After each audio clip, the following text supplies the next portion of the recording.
Do do do do do do do do do do. Oh, I guess we're live. And hey, Mike Richards first in the chat. Good to see you, my friend. Best thing to come out of Columbus, Ohio since, well, ever, really. Sorry, there's just not much there. Danny is the one to be late today. We're taking turns being late. Danny got hung up with some business, but he is on his way home, and he will join us just as soon as he is available. So I figured that I would fill the time. At first, I was thinking about doing my famous song and dance routine from when I was doing stage plays as El Gallo from the Fantastics. But then I realized that thanks to the MS, I can barely sing and I can't dance. So that's off the table. And hey, 47 Yorktown, one of the great things to come from the Canadian Far East, along with Truston. Well, there's Jay. Well, Jason's on the Far East, so yeah, you and Truston. So anyway, but I had a thought the other day, and I talked about this a little in my church live stream this morning. So I apologize if you were there for the church live stream. You already heard this, but I had a thought about the progenitors, since they're the main MacGuffin of this season of Star Trek Discovery, is to discover what the progenitors were really all about.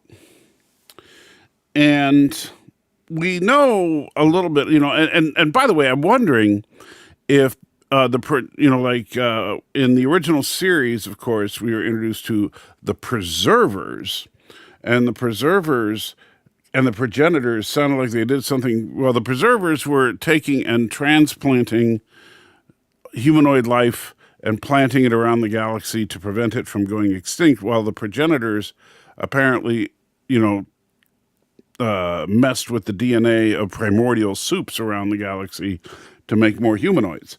So I'm not sure if they're related or what, but I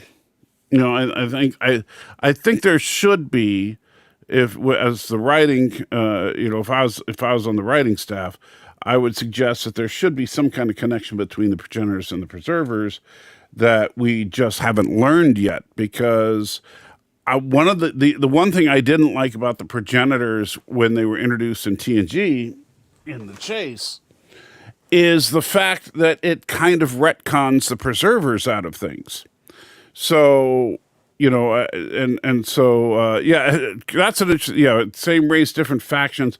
Well, they seem to have different goals. One was to preserve life, the preservers, and one was to plant life, the progenitors. However, that's not the core of my thinking here. This is a combination of a theory as to where the series might go this season, where I would kind of like to see it go. But more likely than not, it won't. But also, I think this is something that just makes sense. So, rumor has it that, and I don't know if it's true or not, but the rumor is that this season of Discovery, they are going to end up going back to the mirror universe. So, we'll see the mirror universe of the 32nd century, I presume. And that's fine and dandy, but to what end? And especially if the progenitors are the main MacGuffin, then I started thinking, well, wait a minute. What would the progenitors even be in the mirror universe? Because since the mirror universe seems to have everybody's attitude somewhat reversed, so instead of the Federation being a wonderful, peaceful utopia, it's a conquering empire, and Vulcans, instead of being total dicks, are nice in the mirror universe. So what would the progenitors be? Well, if the progenitors in the Prime universe, and hey, Gorilla, good to see you, buddy. If the progenitors in the Prime universe are out there planting life everywhere they can to try and seed life all around the galaxy and to help the galaxy grow and become have more and more sentient species, then the progenitors, the mirror progenitors, would be the opposite, right? Their goal would be to destroy life, destroy all life in the galaxy. And so then I started thinking about that, and I was like, well, how would they go about doing this? We know that the progenitors of the Prime Universe have some kind of mystery tech that we haven't seen yet that is like super duper advanced and super duper dangerous if in the wrong hands. So presumably the mirror universe versions of these guys would also have some kind of super advanced tech, but their tech not designed to manipulate and possibly plant life, but rather its sole purpose is to destroy. And so then it hit me like a light bulb. The Doomsday Machine. The Doomsday Machine is a mirror universe progenitor device that is just, because think about this, the Doomsday Machine, all it does is go from system to system to system and consume every planet. And after it's consumed all the planets, it goes to the next. It is an anti-life machine. And so I think that it would be kind of cool if we find out that the Doomsday Machine was, and there's probably more of them out there, and we should see at least one active Doomsday Machine in this series. But the Doomsday Machine was designed to do the opposite of what the progenitors did, and that is to wipe out all life. Now, the progenitors and the anti-progenitors would also be so advanced that transferring themselves between universes would not be difficult for them. And that's why we got the Doomsday Machine in our universe. And that's why the progenitors planted life in theirs. So that's my basic thought. I'd love to hear your guys' opinion. I was thinking about maybe working it out and putting it into a video, but I don't know if it'll be worth the time. But so what do you guys think? Creep says Borg were the same kind of. You mean, well, as the I wouldn't say so, because the Borg ultimately, see, the problem is the Borg are so inconsistent. You can barely find 2 episodes where the Borg are the same as far as their motives and their goals. But it seems, generally speaking, that the Borg do not think, they're not trying to wipe out life. They're trying to assimilate everybody. And they genuinely believe, at least if you take Locutus at his word, they genuinely believe that and the Queen says this too, that by assimilating, they are improving the quality of life for those they assimilate. And so the Borg, in their own mind, are not, they're not anti-life. They are very much pro-life. Not in the abortion debate, obviously.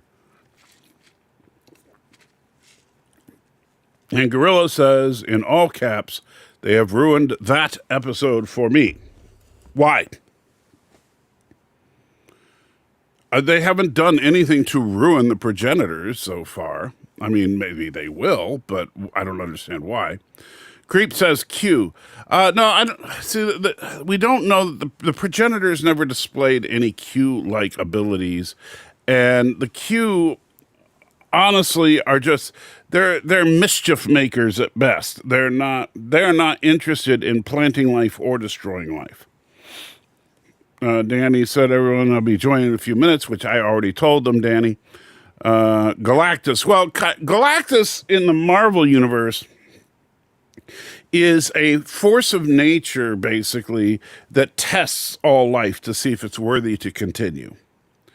And so Galactus, depending on which version of the story they tell in the MCU, Galactus is the sole survivor from another universe. Chief Cook just says, okay.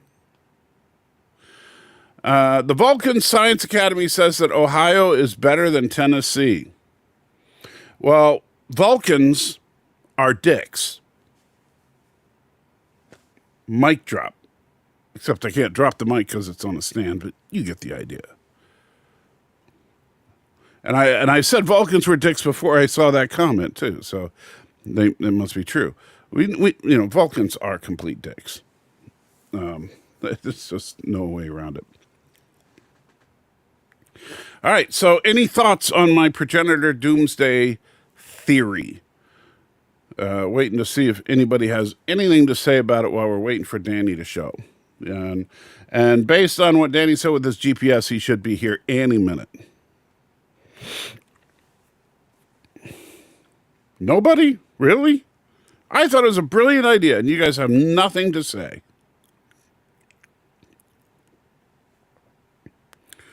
Let's see. Chief Cook says, it's stupid.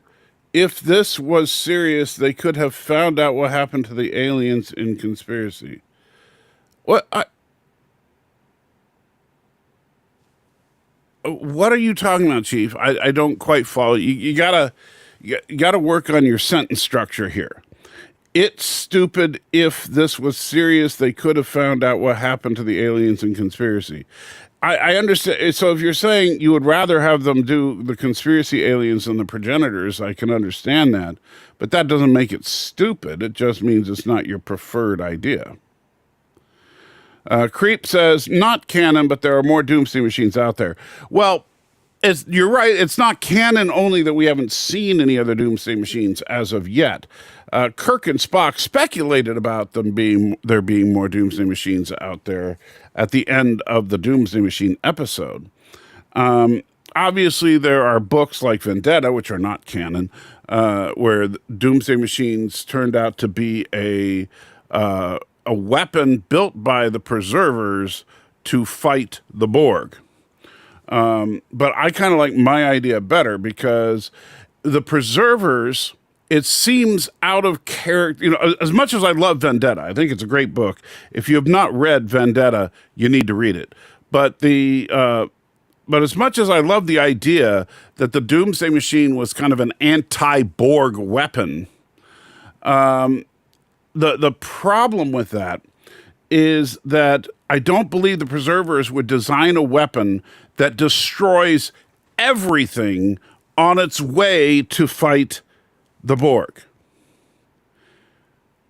And I mean, Spock even mentioned that the original Doomsday Machine was on a course to go right through the most densely populated section of the galaxy, and it's presumably on its way to Borg space. And if the preservers designed and built the Doomsday Machine, they would just have it beeline to Borg space without stopping, except to occasionally chow down on an uninhabited planet if it needed the fuel. It wouldn't be actually destroying entire civilizations. So that's my problem with it, although I do love the book. Miss Penny's here saying, Michael, how you doing? And Creep says, correct. Great book. It is. It's one of my absolute favorite Star Trek novels, which is impressive to say because I'm such a TOS guy, and this is a TNG book. Gorilla says, I hate the idea that all of a sudden the progenitors succeeded life on planets to thrive. All of a sudden they made a weapon that destroys any life. Who said they made a weapon?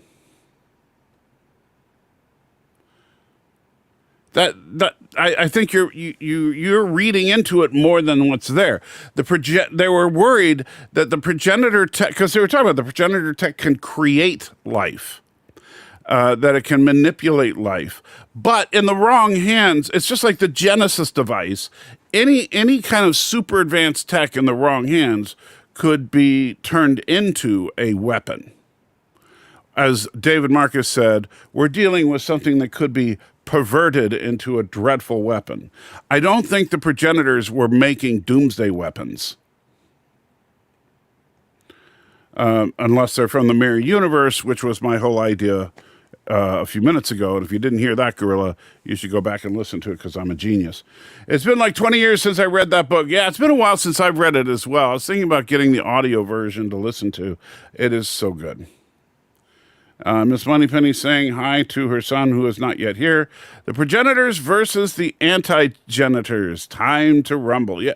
Well, and the thing is that like what, like if they find that the doomsday machine was made by the anti-genitors or whatever they end up being called, and they run into more doomsday machines, what are they going to do, Doesn't it destroy any existing life? Stan? Could you clarify? I'm not sure what you mean. Doesn't what destroy any existing life?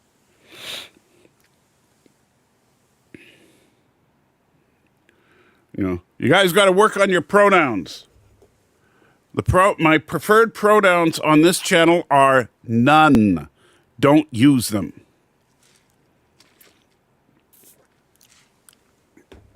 And I don't mean he, she, they, or it. I mean pronouns like it or that and stuff like that.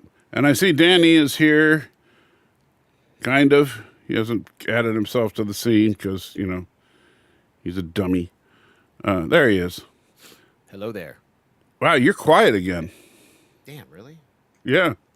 I can barely hear you. Hold up. How am I coming through? Am I okay? You sound great. I don't know what's wrong with me. Check your volume in I don't know. Do you have How's this? Is this better? Yeah, that's too better. loud. No, you're fine. This is good. Okay. Yeah. I'm hearing a little bit of an echo. Am I playing on your speakers at all? No. Hold up. What you're burning your microphone? No, I can't see it. I was using it as light. How's this sound? It sounds pretty good. I don't know how it compares to my voice. Like if we're even, we'll see what you guys say. Yeah, let's let them tell us. Trek reviewers in the house. Is the echo gone? Let me check 1 2. I don't hear an echo. It's very, very quiet. It's not as annoying as it was. Hopefully they're not hearing it and it was just me hearing it. Well, I'll turn echo cancellation off maybe. How's that? Is this better? Check. Yeah, sounds fine to me. Perfect. Good. And Creep says, right. Hi, Trek reviewer. Genesis device and other life-making devices. Yeah, but my idea is so that's why I was like responding to what Gorilla was saying. I don't think they're turning the progenitors into evil weapons manufacturers. I think that they're concerned that progenitor tech could be used as a weapon, just like the Genesis device was not a weapon, but could be used as one. And Chief says one of the greatest episodes of TNG is Conspiracy. We've never known where they came from. I wouldn't call it one of the greatest episodes of TNG. However, I understand you would like them to do Conspiracy, but that ship has sailed. They're not doing it. And you need to get over it, Chief. I love you, buddy, but you need to get over it. Stop bitching about it because you complain once, that's it. You're done. Mike Rich says sounds even. Creep says our voices are dreamy. Ah, nice. Very nice. Are you sure that wasn't Ariel? Hi, Creep. How you doing? Hey. So there you go. And of course, I don't know. Creep is probably some dude that's like really creeping out now. Stanley says, "Who's read E for Extinction? Never heard of it." Is that another? That's X-Men. Because there's some. We'll get to it when we talk about X-Men. Okay. Cinnabon says, I just figured the progenitors just rubbed one out on the edge of an ocean to leave their genetic juice behind and to let life evolve into humanoids. I assume Discovery is looking for some used condoms. Wow, Cinnabon. Wow. That's dark even for you, buddy. That's kind of jacked up. There's definitely a take on it for sure. I mean, I don't know if it's a good one, but Speaking of, you know what we should do? Let's, not do that. All right. Yeah, I got it out on Twitter and Discord too now. So I don't know if you want to. Yeah. So There, I figure if I put us up there, then now we can put comments on, and it won't cover our faces. all right, cool. And so so we're doing X-Men first, right on. You want to do so was I right when I said that you'd love this episode? You know? What, you want me to just spoil? Well, do your hot take, come on. All right. It was good. It was solid. It was also a very, very different tone than the last couple of episodes. Well, that last episode was a waste, in my opinion, but, except for the last 10 minutes. Right, but you see, even though I complained that, just to kind of bring it all together, in the previous episodes, I've said that this really feels like a continuation of the old X-Men series, except for the injection of too much sexuality. Correct. Right. Now, in this episode, they amped the sexuality up to 11, which I was not a fan of because I still think of this as a continuation of a children's show.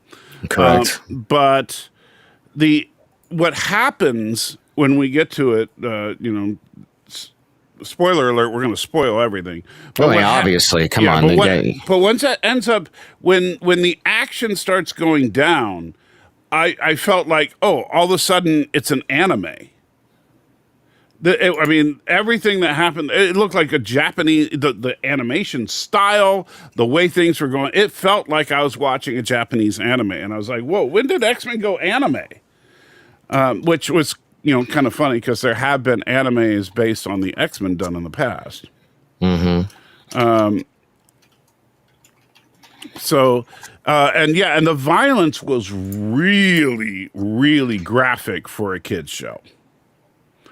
Now I'm okay with people dying. But man, they showed a lot of blood and a lot of, just a lot of stuff going down. It's definitely, like I was saying in previous reviews we've done with X-Men, I know you feel it should be, or, you're thinking of it as a continuation of the children's show. But I actually honestly think, and I'm kind of repeating myself from last week, they are making this show for people our age who watched the show originally. That's what I think. That's kind of, especially after this last episode, I feel. I agree that that's what they're doing. I just don't think that's a good idea. Right. Okay. Because I don't think, if Disney is trying to, like, for example, if you want to get the kids to watch your new X-Men cartoon, this is not the way to do it. And your built-in audience, the fans of the original X-Men animated series, if this show was exactly like the original X-Men animated series, we'd all be loving it. They don't have to adultify it for us because we already loved what the show was. You get what I'm saying? Yeah. So it's completely unnecessary. And since it's unnecessary, that makes it by definition gratuitous. And I'm not a fan of gratuitous sex and violence. I don't mind sex and violence in my shows. Just, I don't like gratuitous sex and violence. And I think that my problem with this series is that so far it's loaded with a lot of gratuitous sex and violence. Now, it's got some really good violence as far as, like, the action scenes are mind-blowingly good in some cases. Oh, and we lost Danny. So we'll see if he there he is. What is it? Hello? Yeah. You all right? What the hell? I don't know what's going on. What is your? We'll just blame T-Mobile. That's kind of our. Yeah, you do have T-Mobile, so. All right. So this week's episode starts with basically they go to Genosha. Well, some of them go to Genosha. Let's see. Man, this is scrolling. This is just being a pain in the behind.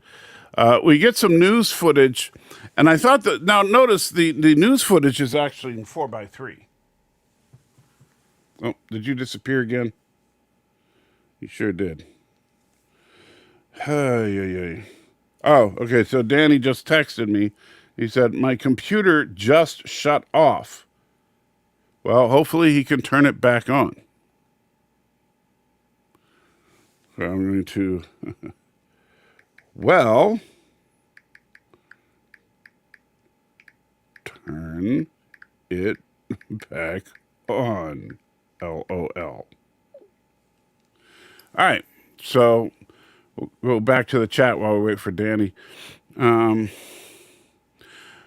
Creep says they remind me of the engineers. Maybe Ridley Scott's engineers' idea came from Star Trek. They kind of, yeah, I could see that. And you may be right. Maybe Ridley Scott watched The Chase and decided to base the Alien franchise on that.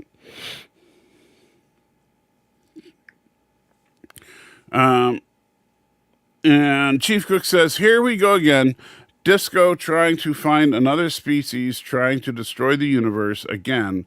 What another so-called original idea. What are you talking about? Chief, okay. Let me ask you, Chief, and I'm absolutely serious here. Did you watch any of season 5 so far? And that's a serious question. Have you actually watched the 3 episodes that have come out of season 5? Yes or no? And Cinnamon says, I like the show so far, but some of the voices sound weird and kind of pulls me out. Yeah, I understand that. And all the 5-second intros. Are you talking about in Discovery now? The way that the commander, what's his name? Cable gets a few seconds and into a portal. Yeah. Well, Cable will obviously be back, so I wouldn't worry about that. So hopefully Chief Cook is going to answer. Oh, there's Danny. Hey, everything fine now? You're a little on the quiet side again. Damn. Yeah, I don't know what happened. My computer just like shut off. It was crazy. Sorry about that. It's okay. Depending, maybe you shouldn't be, going to some of the horrible websites you've been going to. Ha, ha, ha.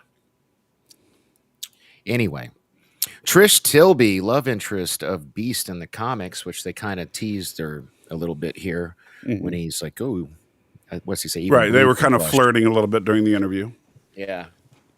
But what I was saying, what I was about to say just before you disappeared was that if you notice, they actually all the news footage is in 4:3 format. Yeah. Well, yeah. And did you notice? You see the little lines indicating it's like a because it's on an old school 480. Did you notice I did that effect to the thumbnail? Because I did not. Oh yeah. If you look at the thumbnail, I put this subtle effect on it. Yeah. Well, I'm impressed. You did something. I try. Yeah. All right, man, you're zipping through this. This was I didn't mean to. I clicked in the wrong spot. Oh, okay. All right. So Beast and her are interviewing. Check him out in his. Oh, go back. Look at Beast. He's rocking a neckerchief. Yeah. Well, yeah. But you know what? That is typical Beast from the comics. No, I know. It's just funny. Yeah, Beast is the most sophisticated member of the team. And so, and she also interviews Jubilee. Now, Cyclops' interview goes really sideways. And man, yeah, does it ever? Are they teasing his dark run in that from the comic books? I don't know what was his dark run. He he ends up kind of being like Magneto on Geonosis and runs it, but he against like. He leaves the X-Men. I guess this is after your time? Might be. Okay. Well, I mean, I know like when he founded X Factor and all that, but there's enough. No, this is a separate thing. There's enough that they change around. I don't even want to think. Like for example, when we get to the end, I think they're going to I think they're mixing stuff up, kind of like they had Sinister be the one to instead of Apocalypse. You know what I Right. mean? So things like that. I'm glad you know. Right. But Anyway. Scott's interview going sideways, it seemed a little out of character for him. Because he just seemed to throw a temper tantrum. Well, man, he's And like he's being ripped apart. Like he misses his kid. He feels bad. He's conflicted over well, the I get stuff that. with Then his. maybe he shouldn't have done the interview. No, he totally should not have Yeah. done the interview. So meanwhile, Rogue, Gambit, and Magneto are going to Genosha, as Genosha is being invited into the UN. And Chief Cook says, yes, I assume you're telling yes that you saw the episodes of Discovery. Well, then you should know, if you're actually paying attention, that they're not trying to find a species that's trying to destroy the universe. They're trying to find the progenitor tech before someone bad does. Yeah. Let's talk about Star Trek when we get to Star Yeah. Trek. Let's focus here. I had something up before you took it down. Oh, and Stan Lee. We'll talk about that when we get to the end. yeah, when we get to the end, we'll talk about the deaths. And Disney did fire one of the writers from the show. No, Disney fired the showrunner. Showrunner. Yeah, right before, but they fired him because he had a OnlyFans page going. Seriously, that's why they fired him. Yeah. Oh, because last I heard, nobody knew why. But okay. Well, Did this just come out? Disney hasn't officially said that. However, they fire the guy right when it becomes public knowledge that he has a gay OnlyFans page. Oh. And so they knew he was gay. Naughty. Yeah. But and according to him, it was a non-explicit OnlyFans page. But I'm sure. Well, it is what it is. Yeah. Hey, Mom, I got this for you. I'm gonna have to mail it to you. This is that ship you wanted. Just wanted to show you. And Stan, he may well have had the OnlyFans page going before X-Men, but that doesn't mean they knew about it. Just like, remember, Gunn got fired for off-color jokes he made long before he was hired to do Guardians of the Galaxy. And so I'm so sick of this woke shit, man. Right. My a good friend of mine yesterday was telling me he's a engineer for like not a civil, but he does like, it's kind of like construction, but he's the guy that like does all the engineering part and runs it and everything. Right. So they were working. We have a bunch of Amazon warehouses here, and his company is the ones that set those up and did all their. He was explaining the whole thing to me, and he says there's literally the video walls that he made in the area where all the call center people are with all their cubicles and stuff. They've got these big video walls, and on them they have different things to help, like sharing like all the different kinds of flags and what they mean for culture, and like whether it's other countries or like causes or like LGBTQ stuff or whatever. Then it has like sensitivity prompts and all this other stuff. So anyways, so he's a white dude, and and he's kind of the boss, and one of his people that works for him just happened to be a black dude, and he's just doing his job, wasn't being rude or anything. In fact, his coworker or employee stood up for him when this happened. Right. But somebody that works there came up to him and just chastised him, saying like he shouldn't be giving as a white man, he shouldn't be there giving a black man instructions and telling him what to do and blah blah. Well, if he's the boss, that's kind of his job. I know it was like the way he was explaining it was insane. So basically, the owner of the company didn't want to, but had because they demanded that my friend not go back there anymore, and that's crazy. That's how what's happening to our country, man. I don't get it. So, and let me say this because even though it's off topic, Stan Lee mentions, well, they're in court about firing Carano, so we'll see. Carano has no case. Gina Carano has no case against Disney. I'm sorry. I didn't even know that was a thing. So, Yeah. okay. First of all, she wasn't technically fired. She was just not brought back.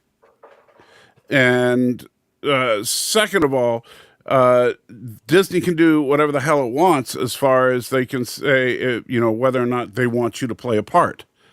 People are recast because they say or do something controversial. It happens all the time. Yeah, the guy that played Rhodey. I mean, Yeah. So, well, look at what happened to Kevin Spacey. They digitally removed him. Oh yeah. If anybody's got a case, it would be Kevin Spacey, considering he was acquitted. Yeah. So That's all it takes nowadays, though, man, is accusations. It's yeah, I sad. know. But as far as being employed, it's almost impossible to win a wrongful firing unless your employer sends you a letter saying you're being fired because you're a woman. It's almost impossible. Yeah. Anyway, let's see. But as far as so the showrunner was fired, not a writer, but he was fired after the show was completely produced. So because he was fired just a couple of weeks ago. Maybe it was shrewd. Maybe he was the best man for the job, and they knew about it, and they wanted him to do it. And then, as a PR thing to save face, they fired him right beforehand.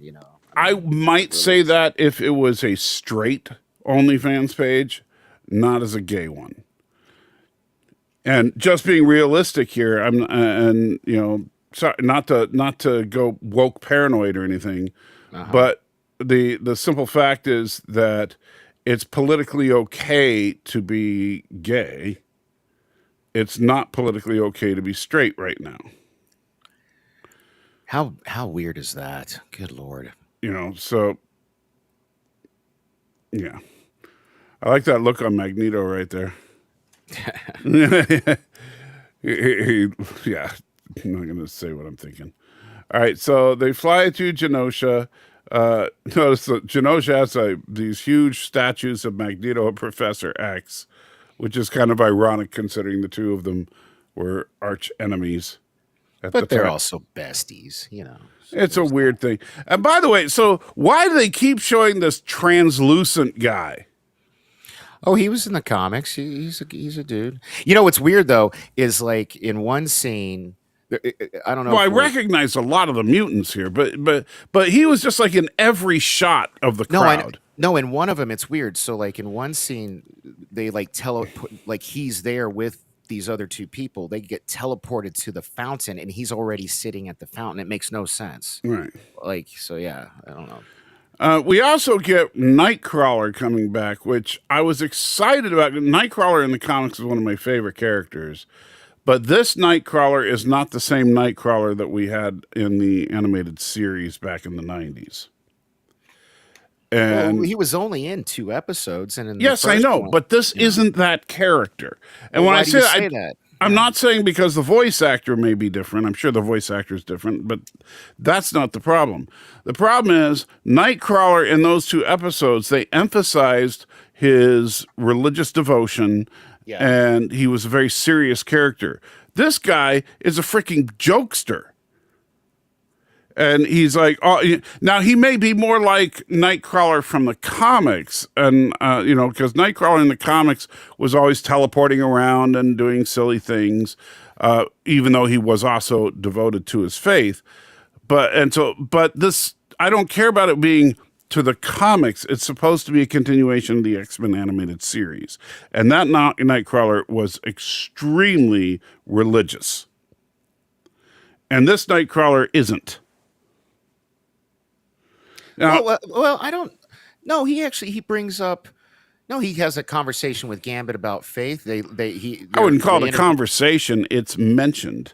And then he's the lead of their faith board on their board for faith or something. I can't remember, but did they actually say that? I don't remember that. Yeah. Like in the very first scene he's in, they're like, "Oh, what are you doing here?" And he tells them that he's on that whatever that board is as the leader, like the faith leader or something. Oh, that's right. Yeah. But the thing is that then he should be like, oh, I'll be praying for you, my friends, or whatever. There's no seriousness to him at all. He's just silly. And don't get me wrong, I love seeing him again, but I just wish he was more like what we saw before.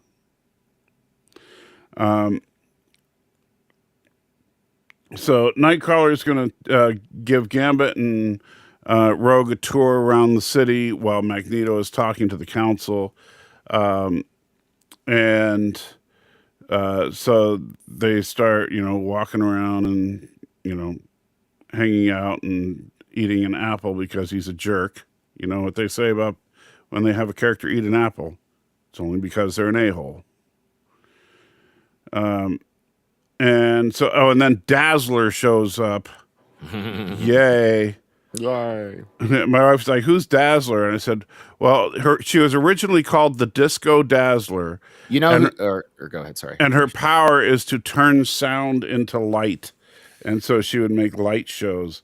And she's like, oh my God, that is the stupidest thing I've ever heard. Yeah, more worthless than Jubilee. Yet one of my buddy Burke's favorite character. Fun fact, I don't know if you know this, T-Swift is playing Dazzler in the new Deadpool movie. Taylor Swift? Yeah. Because they're going with the pop star version of Dazzler from the Right, comic. Disco Dazzler. Yeah. Disco Dazzler was a singer in discos. And she would use her light powers on the disco ball and it would look really cool to everybody. Well, I mean, I'm okay with that. I didn't hear about it, but yeah, I'm totally okay with Taylor Swift playing Dazzler. I still am mad that the one girl from Ozark is not playing Rogue. I know, man. Once you said that, you ruined it for me because, like, she's perfect. Yeah, she is absolutely perfect for Rogue, and yet she's got that tough, bitchy attitude, but with the Southern twang. Oh man. That yes, please. Yeah. And so I'm not, it's like, I'm not sad she's in the MCU. I just wish she was playing a different character, And it's like, instead of gender swapping Silver Surfer, how about you bring in a proper Rogue, do the death of Carol Danvers story? Like, why gender swap the character is my thing. I just don't get it. Although technically it's not a gender swap because female Silver Surfer did appear in the comics, but at the same time, I'm just like... You think they're going to go that way, or do you think they're going to go extra woke and make the character androgynous? You know what I mean? No, they already said she's Shalabel. Oh, okay. So she is that character, at least by name. But what we don't know is what's up with Norrin Rad. That's the real question. Because if she's playing Shalabel, I'm okay with it if Norrin Rad is still the primary Silver Surfer. And but what I could just see is they start out the movie with Galactus and his Herald Silver Surfer, and then somebody like shoots Silver Surfer in the head. Well, need a new one, Yeah. So Chief Cook, that's not exactly correct. The world doesn't know that Charles Xavier went off into outer space with his girlfriend to possibly get, healed or whatever. They think he's dead, so, and that's not a really huge everybody question. on Earth believes Professor X is dead. Yeah. So I'm gonna have to disagree with you on that one there, buddy. Yeah. He's obviously not dead. Come on, it's Marvel. Marvel doesn't believe in death. Yeah, and which when we get to the end, we'll talk double about down that. on that. Yeah, I'm sure we're both thinking the same thing as far as the fate of the dead people in that battle. Yeah. So Wolverine and Jean Grey. Why don't they freaking call her Marvel Girl? But although they did mention Marvel Girl, the reporter did. Yeah, but they still mostly just call her Jean. But anyway, they're having a moment, and she decides to make out with him. Yeah, talk about the hypocrisy. She gets pissed off at Scott for just like having for a thinking psychic about the psychic yeah. conversation, and she just plants one on Wolverine, and normally you'd think Wolverine would be all about it, but he's got his eyes wide open. He's like, "What the f are you doing?" And you know what I mean? Right, because Wolverine, while he loves Jean desperately, is also a man of honor. Yeah. And so, which I'll give them, at least they stuck to that, and they didn't have Wolverine and Jean screw. And if you're going off of the remember, I can't see the chat, so if something. No, I'm keeping an eye on it. There's not a lot of talk. Nobody's said anything for 2 minutes. Okay. In the one of the Nightcrawler episodes in the original series from the 90s, Wolverine almost gets kind of born again. Remember, there's that scene right. The end of the episode is Wolverine in church reading the Bible. Yeah. So he's a man of integrity, honor, and faith, I would say. Yeah. So she plants one on Wolverine, and Wolverine, is like, heck no, and he basically explained there are rules. I love you. You're with Scott. That's it. Yeah. Although these problems could be solved real easily. Let Scott just have Madeline because he clearly and let Wolverine have Jean. And let Wolverine have Jean. Yeah. Problem solved. Problem solved. And then every now and then they could switch if they wanted to. Well, I don't know about that. Nobody would know the difference. I mean, well, one's got a ponytail, one doesn't. Did you notice that in the opening credits? Yeah, but they could switch, and I'll put my hair in a ponytail, and you let your hair down, and that's just what's wrong with you, man? You always go to these weird, dark sex places. I don't know. That's because I'm wondering if they're going to do that. Now, here, Stanley says that psychic cheating is worse, and then he says they could always go on a double date. I don't know, man. I don't think psychic cheating is worse. Although I do remember one sermon in church where the pastor said, if you think about cheating, you're cheating. That's the idea is that if you look upon a woman with lust, that what Christ said was that if you look upon a woman with lust, then you've already committed adultery with her in your heart. Yeah. And so, yes, if you're contemplating cheating, you're cheating. Now, if it just pops into your head and then you dismiss the thought, I don't think that's the same thing. Yeah. That's fair. But it's like if you're like, I could do this and this and then I'd get her and I'd do, okay, you're crossing a line. Yeah. So it's what you're consciously, purposefully thinking of. Stanley says, yeah, that. So he's agreeing. Now, I have to say it's interesting that with this creep says, well, I'm doomed. The good news, not to turn this into a sermon, but the good news is Christ died for all of your sins, and all means all, and that's all means. So all you got to do is accept that, and all those wicked, terrible thoughts are forgiven. And much like Christ got impaled with the spear of destiny in his side, Gambit gets impaled in the side, and he sacrifices himself for Genosha. Yeah, but Christ didn't explode. I know, but I don't know. Come on, tell me you didn't see that symbolism there. Yeah, I thought that was cool. Yeah. But one thing I thought was interesting is they have a lot of well-known characters from the X-Men universe sitting at this table, and they don't name them. Yeah, they do. They don't say. They only it's name Banshee and Callisto and Moira McTaggart. No, they do. They do mention Moira's name, but I think it's because she's in civvies. She's in regular but they just mention her by in conversation. Oh, come on, Moira. That was natural. Yeah, I'm saying that usually in an animated show like this, they would say, "Oh, look, it's Banshee. He can use sonic waves." So. I'll give them that. I appreciate that they didn't drag this down with a ton of exposition, but it also feels weird that we never got an introduction to any of these characters because my wife had no idea who any of these people were.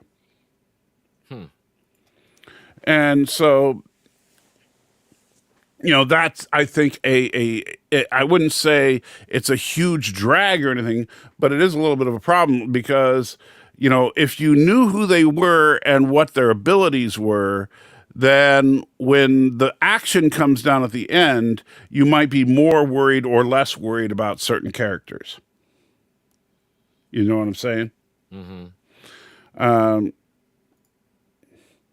So, and then we get this, and this is where I think the episode. This is a long episode. This episode It's like is what, like 36 minutes, I think it was. 39, I think, but there's 39? credits in there. Yeah. So it's almost as long as an hour-long TV drama, and in this scene could have been cut. The whole Magneto Rogue thing absolutely could have been cut. It's kind of how I'm going to say the same thing about this that I'm going to say about the Adira and Gray sideline story in the Discovery episode. Cut that out and you have a better show. Because I think not only does it drag the pacing of the episode down, and I get that they were trying to kind of parallel the Gene Scott situation with Magneto and Gambit and Rogue. So, Creep, the transparent dude, is the same guy Salty was talking about earlier. His name's Glob, and he's not transparent. He's translucent. Translucent. He's made of, like, I think wax or something. But he's a member of the New Mutants in the comics. Oh, is he? So he must be a later edition. Yeah, I'm not. I mean, and I only know that because I snuck in my little research department on this monitor and looked that up real quick. I have a lot of the New Mutants, but I if I have any with him, I don't remember. I have mostly I have the first 50 issues of New Mutants that I collected when they first came out, but then I kind of lost interest. Anyway, so Jean gets pissed off because Scott was daydreaming about. Well, they weren't daydreaming. They were actually. I know. They had the psychic connection. Yeah. Meanwhile, we get this whole flashback sequence, which again, I think should have been cut.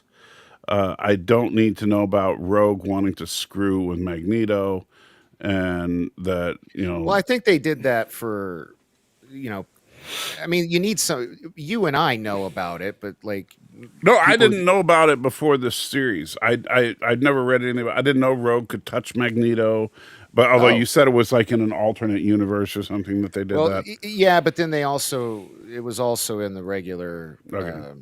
Yeah. See, I didn't know about that. I didn't know that they had an intimate past or anything.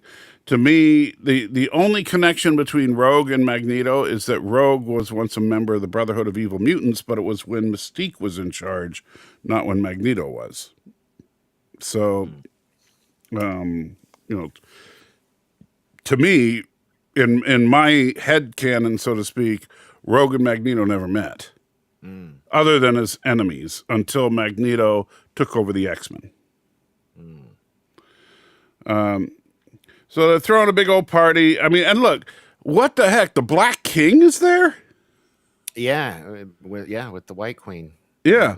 I mean, that seemed, again, without any kind of explanation, this seems weird. Well, I think it was in episode 1 on the Daily Bugle, they, in the top right corner, it said like a Hellfire Gala, something or other, and that's probably. I remember they mentioned the Hellfire Club, but this just seems a little. I mean, like the Hellfire Club and the X-Men were, straight up enemies. Especially after what they're the ones that triggered Dark Phoenix. Yeah, and they kind of did it on purpose, So they're pretty jacked up. Well, Stanley, the Black King is oh shit, I just had his name on the tip of my tongue. It was the bad guy from X-Men First Class. Yeah, played by Kevin Bacon. Yeah, but what's his name again? God damn it, I just had it. Oh, sorry, I didn't mean to say GD. I can't remember his name, but it's the guy Kevin Bacon played in that. Yeah. But yeah, and so his power is to be able to absorb any kind of energy used against him, and then he can turn that into basically physical strength. So yeah, so the harder you hit him, the stronger he becomes. Yeah. Okay. I knew it. Sebastian Shaw. That's Yes, his name. Sebastian Shaw. Yeah, there you go. So they're all throwing their party. I did think this was cool how they do the dancing, like all the Yeah, but guys you know who what? could If you fly did go the up. dancing thing, that would have been plenty to make Gambit jealous. You didn't have to have the close-up, slow-motion kiss and the undressing I think they were stuff trying to earlier make a statement to make Magneto look super powerful because nobody knows. Really, it's not common knowledge that Magneto and Rogue can touch. I get that, but I'm just talking about for a kids show. This is a bit much. You see what I'm saying? I'm not saying it's bad. I'm saying it's not necessarily appropriate for what the show should be. I got you. Okay. All right. And then Jean starts having a nosebleed out of the blue. No, that's not Jean. That's, Is that Madeline? Sorry. That's Madeline. Yeah. Madeline starts having a nosebleed out of the blue. And off in the distance, there are explosions, and suddenly Cable shows up. Oh, you passed it. Did you notice the Watcher? No, where's the Watcher? The Watcher's in the sky in the top left-hand corner when they right before it's the first shot outside with the fireworks. And he's up in the top left-hand corner. Get everybody out.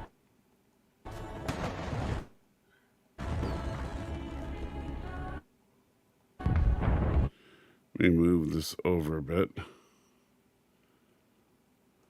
So before this? It's the first. You were going so fast through stuff. It's the very first scene that they show outside with the fireworks.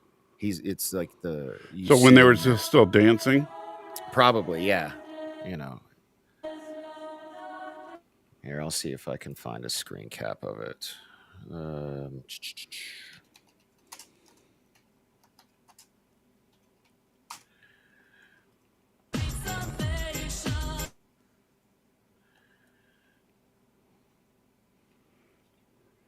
Yeah, I'm having a heck of a time finding it. I'm going to try to find it. It's fine.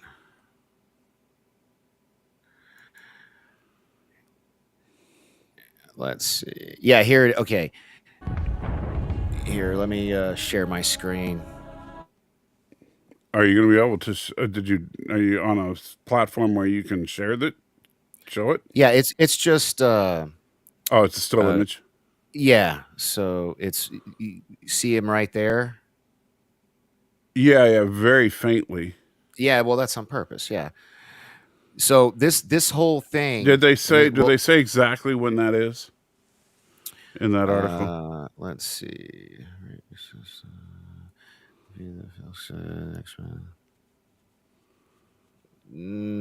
No, let's see. As the fireworks go off above Genosha, Uatu, the Watcher, can be spotted watching the festivities from afar. That's all it says. But I remembered seeing it. I want to say it was the very first time they show the fireworks. Because I remember, I was like, what? And I've watched the episode 3 times. I actually really liked it a lot. Oh, there he is. I saw him. You did? Let's see if I can get there. There. Boom. Right there. Yeah. Yeah. So that's why I think you get the combination of the Watcher, Cable, and they actually already hinted, earlier when Madeline has all those flashes in the episode, I think episode 3. Mm-hmm. She's having all those flashes, and then there's that smoke, and it says, there's a voice, that says, I'm sorry, over and over again. She was actually foreseeing this moment with her son. And this was really touching, when they realize, he calls her mom, and, so it was, this was, I don't know. I like this episode a lot, And Chief, you're in the movie, Rogue touched Magneto and got his powers. I don't think they did that in the series. But in the first X-Men movie, that happened. But that's a different Magneto and a different Rogue. I know that sounds weird, but it's true. Let's see. Doing some more research here. It says in the comics, Magneto is Rogue's most consistent romantic partner after Gambit. Well, how does... Okay. Let's see. Rogue and Magneto have flirted, dated, and broken up several times in Marvel's primary 616 universe, not to mention multiple alternate realities. Let's see. I'm trying to see if it gives us any kind of... Given Magneto's, it isn't where the two romantically... Instead, they bond during Uncanny X-Men's 1991 Savage Land arc by Chris Claremont and Jim Lee. Okay. So yeah, that explains. Well, early 1990s, I was only intermittently buying comics at all, gotcha. and so I wouldn't have known anything about that. Yeah, so like it goes through issues 269 through 275, and it all takes place in the Savage Land, which is probably why it was probably an Easter egg in that one episode when they're all in those weird where they're half naked. You know what I mean? Right. And she's yeah. So anyway, so Cable shows up and he's freaking out, saying you need to turn the music off. But then he's too late, and all of a sudden they're under attack by Sentinels, led by the Tri-Sentinel, which I remember from that Cosmic Spider-Man saga. I'd assume the Tri-Sentinel must have shown up in X-Men comics as well. And I'd tell you what, Magneto here really steps it up as like the good guy leader of the X-Men. I love when he's like, let us not, what did he say? Something about like, let us not regret not having saved enough or something like that. Yeah, I like that. Yeah. So the Sentinels attack. Magneto sacrifices himself to save Rogue and Gambit and... You mean Nightcrawler? Nightcrawler's the one that... Well, no, but Rogue and Gambit too. Remember, he pushed them aside to keep them from interfering. Yes, that... Yeah, okay. Yeah, Yeah. okay. And then Banff Man comes in and takes him, but he gets hurt. And this is the scene here where she can't even check his pulse because she doesn't have her gloves on. Right. So Nightcrawler is severely injured. It looks like Callisto's dead. No, we actually see Callisto die when the pupils, like all of these people, even Sebastian Shaw and a lot of people are dead. Let's just there's put a it that lot. way. Yeah. They show like all these dead bodies lying next to each other in one shot. And I mean, just some balls to the wall action here. Yeah. As the X-Men are desperately trying to, and one thing I will give them a lot of credit for. You're going so fast through this. You're skipping. Dude, we have this and Discovery to get through, and we've already been going for an hour. So you know. Well, I like how like Magneto's really being like a good guy leader here. He's keeping Rogue from getting involved, and Gambit, like that scene we just. You saw like where he wraps him around the pole and stuff. Right. Well, I already mentioned that, but I think this was great stuff, even though it doesn't feel like part of the original series. Again, really, really good. I'm not saying bad. I'm saying, is this the X-Men animated series? Or is this a different series? It feels like a different series to me. Well, I mean... It feels like it to you, but it's definitely a continuation because they're showing scenes from the original. I know, but that's the problem, though. It's like, well, then I don't want to hear you bitch ever again about how Discovery doesn't feel like Star Trek, because clearly it is, because they showed Picard the progenitors. No. Okay, feelings. I am. Not, what's the word I'm looking for? I'm acknowledging your feelings, and I see your point of view, and in some ways I agree with it. However, it is still a continuation. Just like I have to accept the fact that Discovery's canon, even though I feel like it's dog shit. You know? Right. And I almost didn't finish watching this week's episode, so I'm already into territory where I'm not digging it. But we'll get there when we get to that. All right, so So yeah, lots of there's where he wraps Gambit and Rogue around the pipe to save them. Yeah. Then Rogue and Gambit make a run at the Tri Sentinel, and Did we miss the part? Because I it's tell you right what, here. man, I choked. No, I choked up when Magneto looks down to Leech and in German, says, "Do not be afraid." That got me, Yeah, man. That was like, that was oh good. yeah, 'cause that's basically like he's trying to comfort him, knowing that they're all about to get killed. Yeah, And you got to think Leech is hugging him, and Leech's power is to, you know what I mean. So you almost got to wonder, like, while Magneto's comforting him, is it actually, making him weaker. yeah, you know Yeah. what I mean. So. So This was such a good, like, I love this ending. yeah. So the Tri Sentinel stabs Gambit in the side, but then Gambit uses his power to basically energize the entire Tri Sentinel, and he explodes, killing Well, Gambit. he gives that boss, his final words were boss, though. The name's Gambit, mon ami. Remember that. Boom. And yeah, and so oops, and so then we see the carnage that was left behind. Tell me this didn't have some serious Death of Superman vibes right there. Oh yeah, that looks like it is the death of Superman. yeah, right there. yeah, totally. And Rogue's last words were very sad, where she said she couldn't feel him. Yeah, that almost got me too, man. Yeah. So, all right. So, to what I'm pretty sure you're going to agree 100% on, since Cable shows up just before the carnage, and Cable is a time traveler, we're going to do a time travel. And he even says something like, not again. Kind of. Yeah.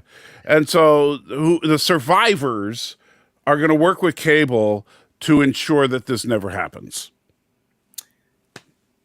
That's one possibility. Another one is because they've been mixing a lot of storylines. Remember when Magneto died in the comics for like 2 years? He wasn't in the comics for like 2 years.